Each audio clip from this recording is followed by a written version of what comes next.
Need more energy. You guys ready for another comedian?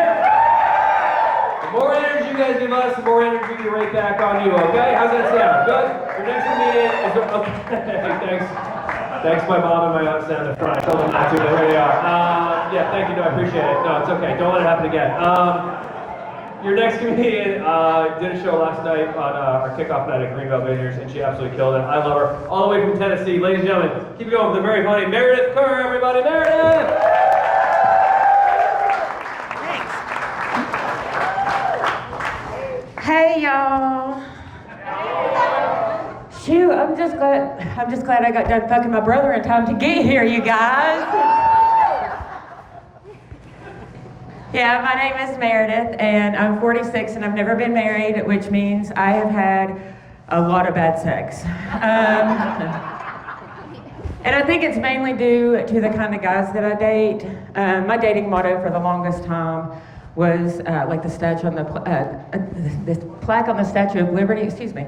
So bring me your unhoused, your unemployed, your narcissistic masses, and I will fucking date them.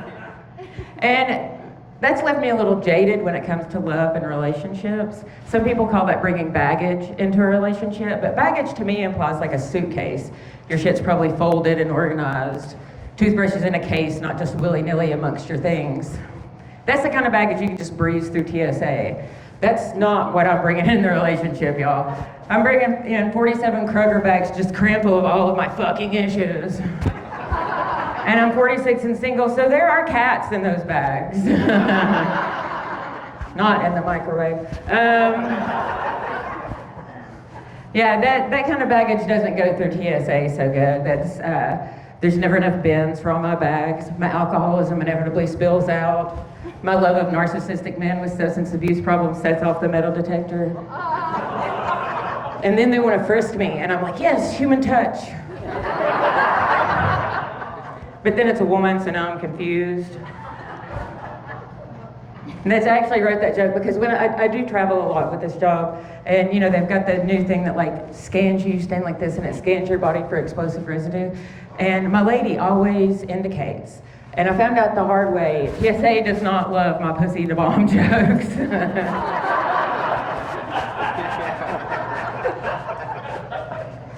But Helen was gentle, so it worked out. Yeah, so I've had a lot of bad sex, and I'm not saying that like I'm not culpable in that. I'm sure I play a part. It's not what I'm saying. What I am saying is it's 100% the man's fault. And I think that there are several reasons for that. One of the reasons is I found an article on the internet the other day, and the title of it was 7 Ways to Make a Woman Orgasm. And I was like, 7? Holy shit, y'all, that's a lot. Fellas, don't worry about the other 6. Let's focus on the 1. Don't get bogged down in numbers, fellas. Let's focus on the 1. Put the fun in fundamentals, you know? Get the ball over the plate before you start practicing knuckleball. We don't want anybody getting hurt. But I noticed the byline, and the guy that wrote this article, the person that wrote this article was a man. And I was like, arbitrary number, he's got not a clue, 7's ridiculous. But I am going to tell you about 2 that really made me laugh. And the first one he called a urinary orgasm. And basically he said, if she's not getting off during sex with you, don't worry about it. She's going to come when she goes to pee after sex. Okay, there's some women in here. Clap it up if that's ever happened for you, ladies.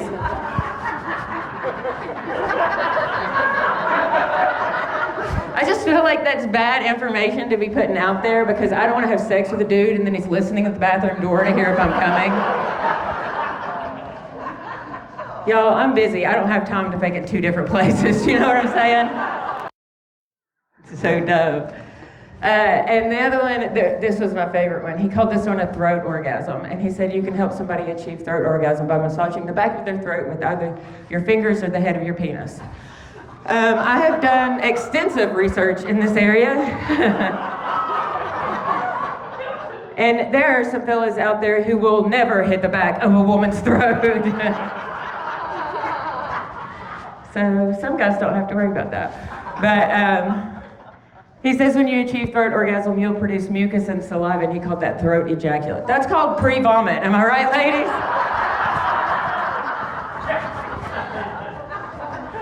feel like if throat orgasms were a thing, we would look at bulimics in an entirely new light. It's not a problem, they just love to masturbate. Yeah, as a single lady, I do have to do some upkeep on my lady friend, just in case a man were to find his way down there. And I know I've got a haircut like a lesbian, but I like dick and I like this haircut, so get over it.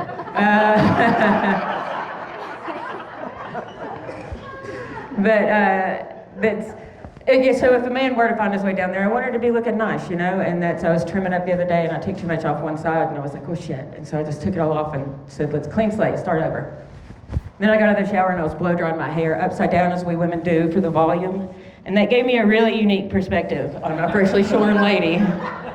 Guys, I learned two things in that moment. First off, I have been misgendering this motherfucker his whole life. And second off, he's just a dude that looks better with a beard.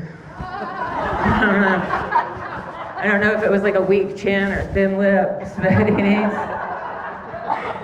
needs something.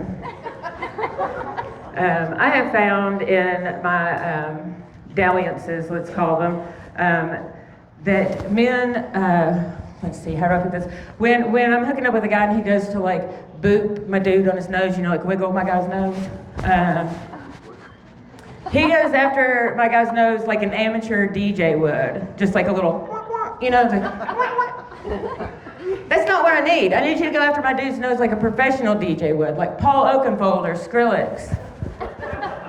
I don't know if Skrillex is a DJ. I just want somebody to Skrillex my clit, y'all. I think that's what I need.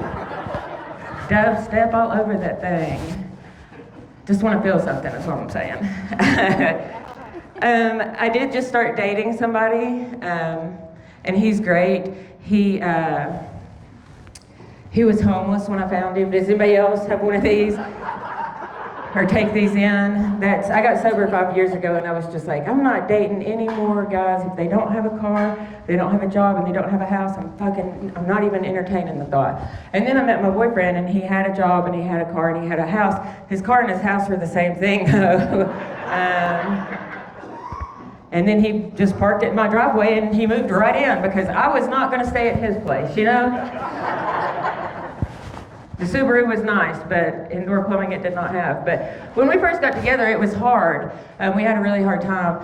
I had a hard time getting used to having somebody in my space, and especially a man, because I'm just used to them being douchebags, so I was like waiting for the other shoe to drop, And he had a hard time in the beginning because he was getting used to living indoors again. It took me forever to convince him to stop peeing in that jug.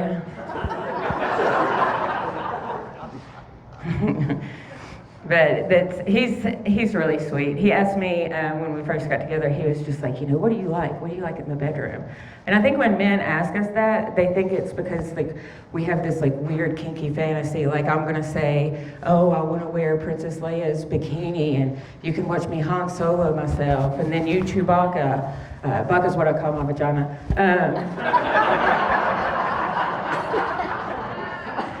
But like, I'm busy. I don't have fantasies like that. I was just like, most people just skip the foreplay and the making out part, and they just want to get to the naked sex part, and that's fine. But like, I just want to make out. Like, let's pretend we're in middle school and dry hump and just make out for a while. And he was like,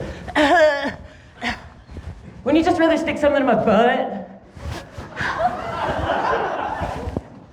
Y'all, I about died. And I still haven't got my makeout session, but he now jingles when he walks.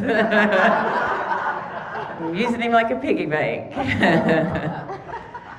Oh, yeah, I mentioned I got sober 5 years ago. I had to get sober because I was so good at drinking that I almost killed my liver. I drank my liver under the table, which it's all good now, but I tell you that to tell you this. I saw an article on the internet. I look at the internet a lot because I don't have children, and I have disposable income and frivolous free time to do such things. There was an article on the internet and it was talking about these fraternities and sororities are putting tampons and alcohol and stick them in their butts. Have y'all heard about this butt chugging stuff?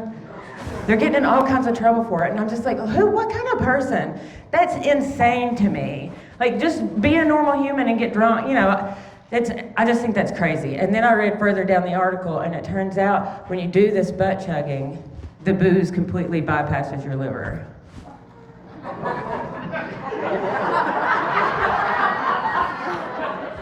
So I got a new hobby, guys. It's awesome. I'm back at the pub with my girlfriends, and they're like, let's go do a shot of tequila. And I'm like, yeah. And they go to the bar, and I go to the bathroom with an airplane bottle.